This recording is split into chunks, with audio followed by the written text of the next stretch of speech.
En la cadena SER, Hoy por Hoy, con Pepa Bueno. Cadena SER. 8:34, 7:34 en Canarias. Conversación esta mañana en Hoy por Hoy con el presidente del Consejo Europeo, con Herman Van Rompuy, que presenta su libro Europa en la tormenta. Una tormenta que nos decía hace unos minutos que empieza a amainar. Ha escrito usted el libro para contribuir, dice, al debate con la perspectiva de las elecciones europeas y más allá. Afirma usted en la introducción. ¿Le teme al resultado de estas elecciones del 25 de mayo?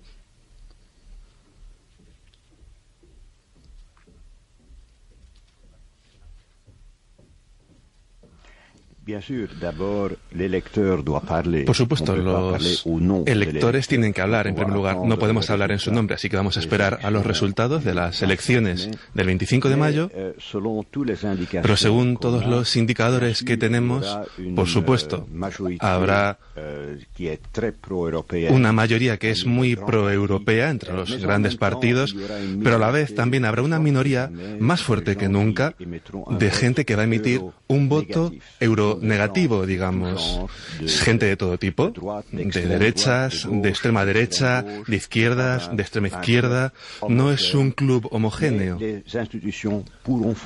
pero las instituciones podrán funcionar, porque posiblemente habrá una gran mayoría pro-europea en el Parlamento Europeo.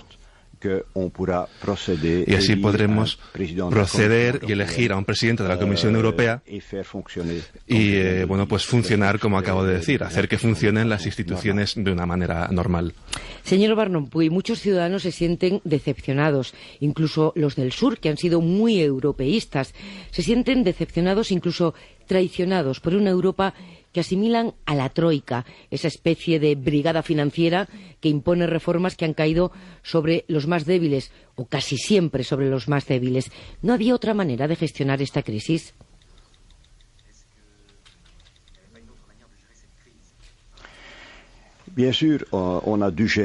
Por supuesto, hemos tenido que gestionar la crisis bajo unas circunstancias excepcionales.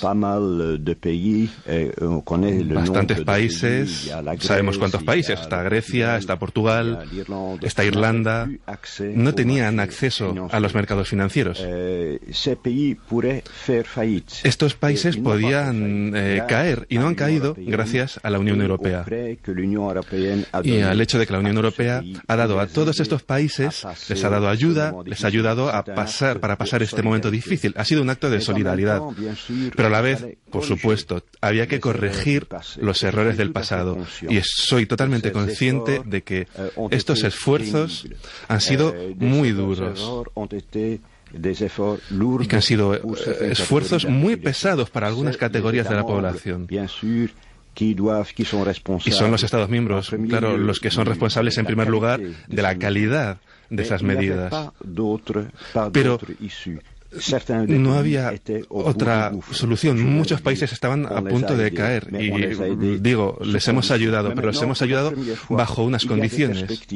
Y por primera vez tenemos perspectivas. Estos esfuerzos han tenido un resultado, como vemos incluso en Grecia, lo vemos también en Portugal, lo vemos en Irlanda. Y ahora pueden funcionar y andar con sus propios pies, digamos. Sigue habiendo tasas de paro muy elevadas, no obstante, pero también en este campo se está mejorando. Y bueno, la conclusión que me gustaría extraer para concluir de todo este periodo es que ha habido que corregir los errores del pasado. Y los que han sido responsables de estas políticas económicas soportan una responsabilidad muy pesada. Hemos tenido que gestionar la crisis para salvar a determinados países, pero los problemas emergieron mucho antes de la crisis financiera. Hablan recurrentemente todos los políticos a nivel nacional y también comunitario de que se ha evitado la caída de los países. Pero ¿qué son los países sin sus ciudadanos? Quien ha perdido el empleo o ha perdido la casa ha caído ya irremediablemente y ve muy lejana la posibilidad de recuperarse. ¿Qué mensaje tiene hoy la Unión Europea para los perjudicados por esos errores de los que habla usted?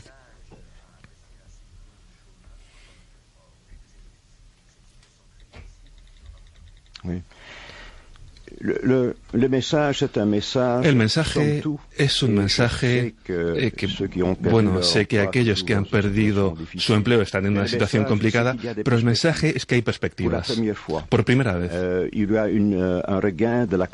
se está volviendo a tener crecimiento económico, lo hemos tenido en 2013, va a ser más fuerte en 2014 y, según todos los indicadores, va a ser aún más fuerte en 2015. Así que por fin hay perspectivas de que todos estos esfuerzos están dando sus frutos. Al mismo tiempo, en lo que se refiere a la Unión Europea, hemos creado un programa para luchar contra el paro juvenil. Digamos que no es la panacea, no es una solución milagrosa, pero la Unión Europea ayuda donde puede ayudar.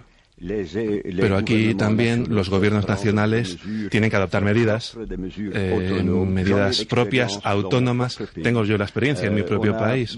Por ejemplo, hemos tenido periodos en los años 80 muy difíciles y tomamos medidas específicas para que los jóvenes pudiesen encontrar empleo.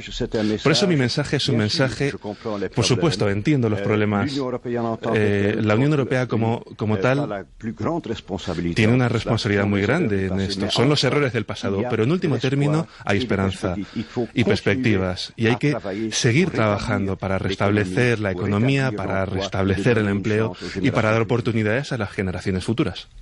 Y ese trabajo pasa por darle más poder al Banco Central Europeo, porque frente a las reuniones, a las múltiples reuniones que hemos visto en estos años de ustedes con los jefes de gobierno de los 27, 28, es difícil tomar decisiones a 27 o a 28. Al final parece que el que salvó a la Unión y al euro fue Draghi con aquel apoyo ilimitado solo enunciado en el verano del 2012.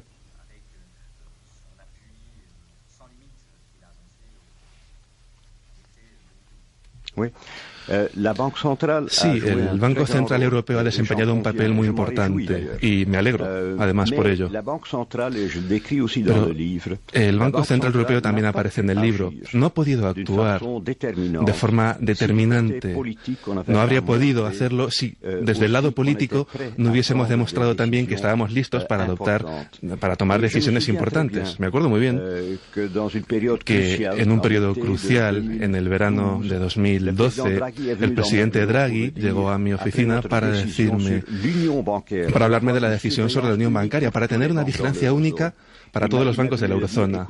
Y me dijo, mire, ahora que el Consejo Europeo, los jefes de Estado y de Gobierno han tomado esta decisión valiente y sin precedentes, bueno, pues ahora yo ya sí que puedo actuar, digamos, en mi ámbito.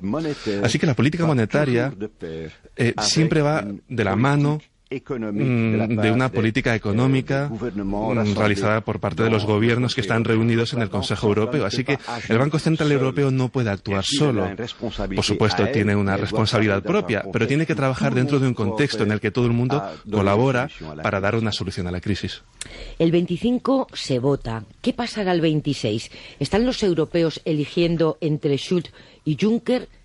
¿Van a elegir al presidente de la Comisión de entre los candidatos?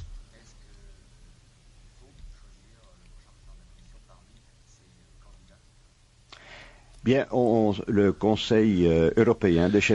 Consejo Europeo de Jefes de Estado y de Gobierno se reunirá 2 días después de las elecciones europeas para precisamente evaluar los resultados de estas elecciones. Es algo extremadamente importante. Los electores habrán hablado en ese momento.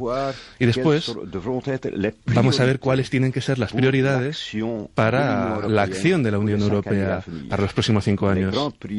La gran prioridad, las grandes prioridades como restablecer la competitividad de Europa, trabajar aún más en materia de empleo, ver cuál es la política energética que tenemos que tener sin duda después de la crisis en Ucrania, tratar y trazar la lista de prioridades para la Unión Europea. Y luego creo que el Consejo Europeo designará a una persona, pues que sea yo, que explorará junto con el Parlamento cuáles son los candidatos aptos para dirigir la Comisión Europea. Y, por supuesto, el resultado de las elecciones desempeñará un papel muy importante. También la voluntad del Parlamento.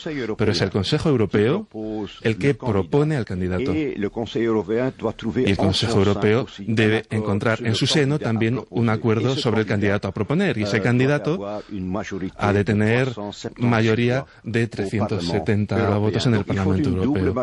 Por tanto, hace falta una doble mayoría. Una mayoría muy grande en el Consejo Europeo para poder proponer un candidato, y este candidato ha de tener una mayoría también muy clara en el Parlamento Europeo. Así que digamos que es un proceso que ya está previsto en el tratado y hemos de cumplir el tratado. Pero, por supuesto, hemos de tener en cuenta los resultados de las elecciones, lo que además ya está previsto en el Tratado de Lisboa. En su balance de estos años, en el balance que hace en el libro, apenas hay referencias a España. ¿Tan desapercibidos pasan nuestros primeros ministros en sus debates?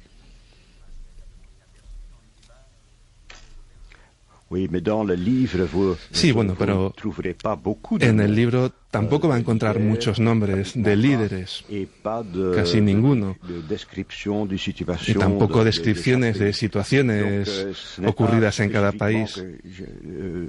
No es que no haya querido hablar específicamente de España, ha hablado un poco de la situación en Francia, en Bélgica, en Italia, pero he sido muy general, digamos, en mi enfoque. Sin duda España desempeña un papel muy grande. Me alegro ver cuál es la cooperación que he tenido con el antiguo presidente del gobierno,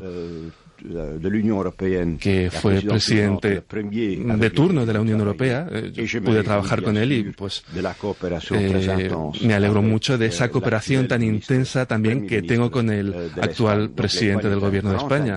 España es un gran aliado en el seno del Consejo Europeo. Es muy pro-europea, defiende el gobierno los intereses de España y de los españoles, pero en el libro no he hablado de las situaciones en particular de cada uno de los países. ¿Le preocupa la repercusión europea del debate catalán? Un referéndum para la independencia es algo que no se ha planteado nunca en Bélgica, ¿no?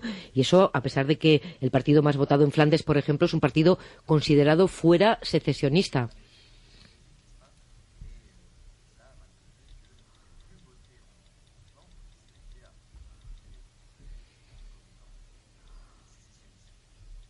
No, en Bélgica no hemos tenido una propuesta de referéndum.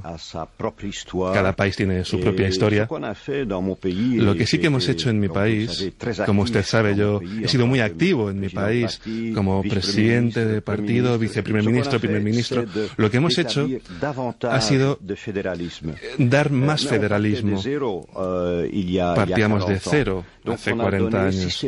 Así que hemos dado sistemáticamente cada vez más competencias y medios financieros a las regiones, a la región de Flandes, a la región valona y a la región de Bruselas, y hemos creado gobiernos autónomos, parlamentos autónomos.